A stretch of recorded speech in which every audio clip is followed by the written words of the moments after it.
All right. I need you to... All right. I need you to forget everything you think you know about speed. Because here's the thing. 299,792,458 meters per second. That's the speed of light. You've heard it before. You probably nodded and moved on. Yeah, speed of light, cosmic speed limit. Einstein, cool. But have you ever actually stopped and asked, why? Not what is it? Why is it the limit? What physically stops you from going faster? Is there some invisible wall out there? Some cosmic cop pulling you over? Because if you actually chase that question, if you really refuse to let it go, you end up somewhere that will genuinely mess with your head. You discover that the speed of light isn't really about light at all. It's about the actual architecture of reality, and once you see it, you can't unsee it. Let me take you there. But we're not starting with light.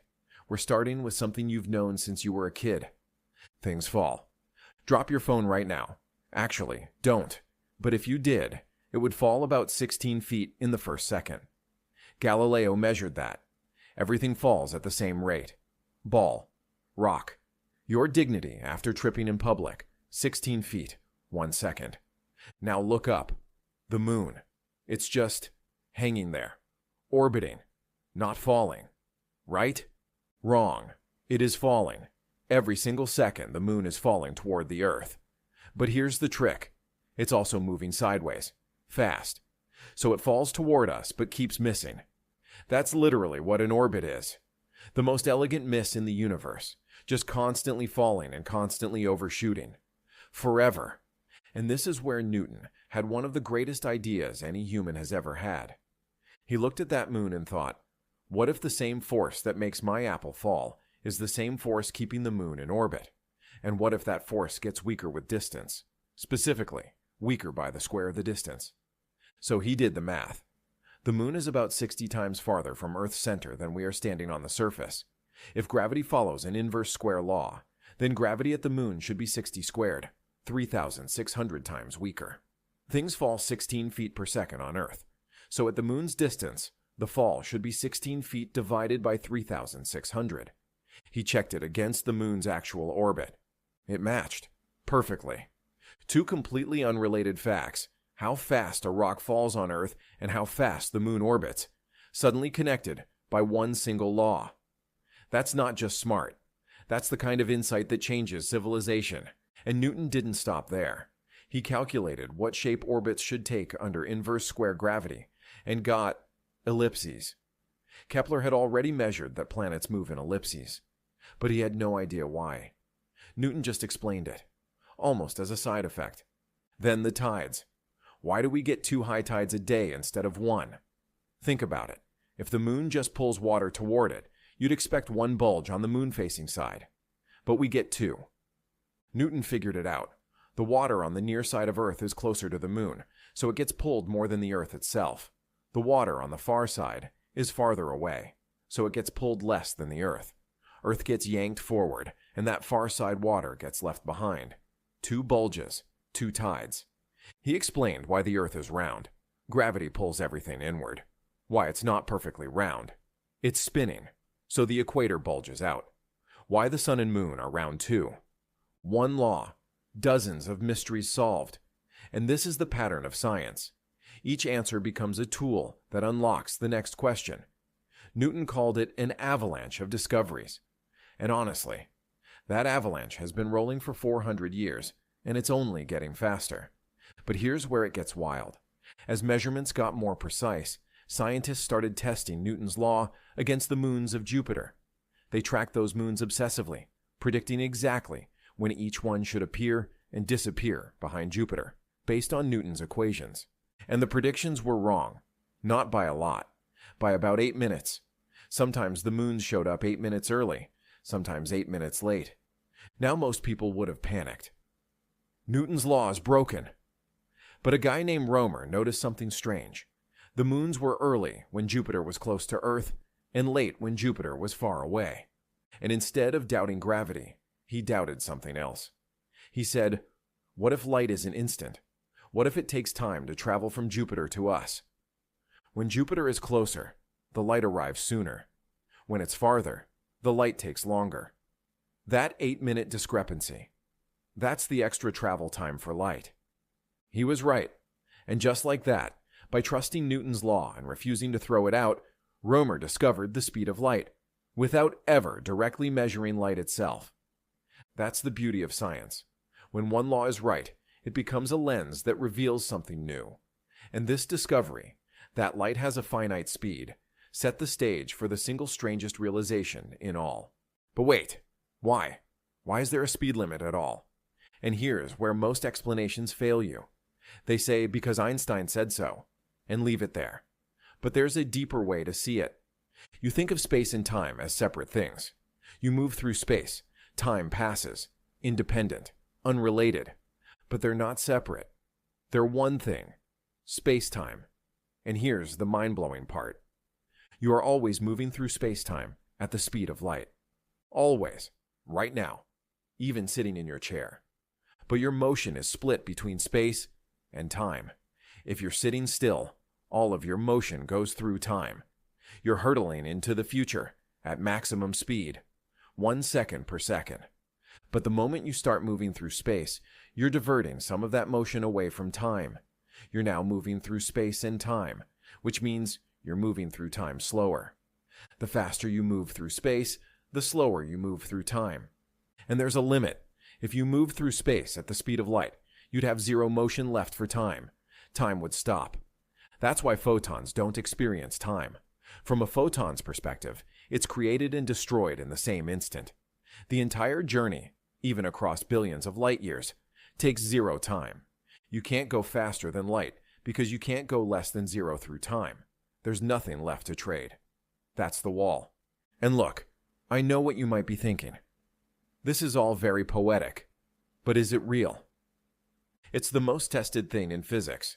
Particle accelerators push particles to 99.9999% of light speed every single day. And every single time, it gets exponentially harder to push them faster. Exactly, as Einstein predicted. GPS satellites, the ones your phone uses right now, they move fast and sit in weaker gravity, so time passes differently for them than for you on the ground. If engineers didn't correct for relativistic time dilation, your GPS would drift by kilometers within a day. Every time you use Google Maps, you're relying on Einstein being right. Muons, subatomic particles created when cosmic rays hit the upper atmosphere. They have incredibly short lifetimes. They should decay before they ever reach the ground. But they're moving near light speed, so time slows down for them. They live longer. More of them reach the ground than classical physics says should be possible. We measure this. It matches relativity perfectly. This isn't philosophy. It's engineering. It's measurement. It's fact. So here's the full picture. The speed of light isn't a speed limit that was imposed on the universe. It's a consequence of how the universe is built. Space-time has a structure, and that structure includes a maximum rate at which cause can produce effect, a maximum speed of now. Light happens to travel at that speed because it has no mass. But if light didn't exist, the speed limit would still be there. It's a property of space-time itself, not of light. And the story of how we figured this out, that's the real miracle. Newton watching the moon fall, Roemer watching Jupiter's moons flicker, Einstein sitting in a patent office imagining what it would be like to ride a beam of light, each one building on the last, each discovery cracking open the next door. 400 years of that avalanche, and we're still riding it. The speed of light isn't just a number. It's the deepest clue the universe has given us about what it actually is. And the fact that a bunch of primates on a tiny rock figured it out, that's the real speed of light story. Of physics, once we could measure the speed of light precisely, we noticed something that should have been impossible. Light always travels at the same speed. Always. No matter what. Let me make sure you feel how weird this is. You're standing still. You turn on a flashlight. You measure the light. 299,792,458 meters per second. Great. Now you hop on a spaceship moving at half the speed of light. You turn on the flashlight in the direction you're flying. Common sense says the light should be going at light speed plus half light speed. Like throwing a ball from a moving car. The ball goes faster because the car's speed adds to it. But you measure the light, and it's still 299,792,458 meters per second. Exactly the same. That can't be right. So you speed up to 90% the speed of light. Flashlight forward, measure. Same speed. 99% the speed of light, same speed. 99.9999% the speed of light. Same. Speed. The speed of light does not add to your speed. It doesn't care how fast you're going. Every single observer in the universe, no matter how fast they're moving, measures the exact same number. If this doesn't bother you, you're not paying attention. This breaks the fundamental rules of how we think motion works. So Einstein asked the only honest question. If the speed of light is always the same for everyone, what has to give? And the answer is everything else. Time and space are not fixed. They bend. They flex. They warp. And they do it specifically to keep the speed of light constant. When you move faster, time literally slows down for you. Your clocks tick slower. Not metaphorically, actually slower. And distances contract. The space in front of you physically compresses. And here's the kicker. The amount they change is exactly the right amount to make the speed of light come out the same for you, no matter how fast you're going. Let me say that differently.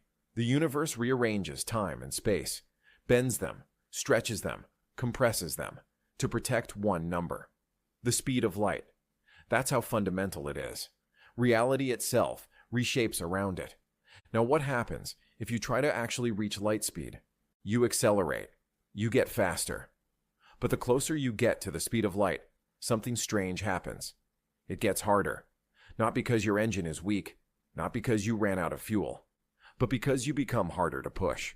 Your inertia, your resistance to acceleration, increases. The faster you go, the more energy it takes to go even a tiny bit faster. And as you approach light speed, your inertia approaches infinity.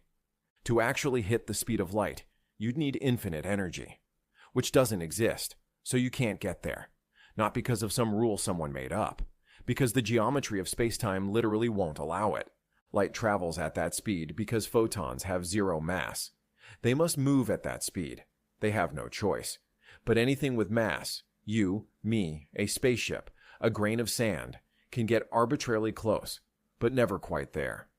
The universe won't let you. And honestly, that's kind of beautiful.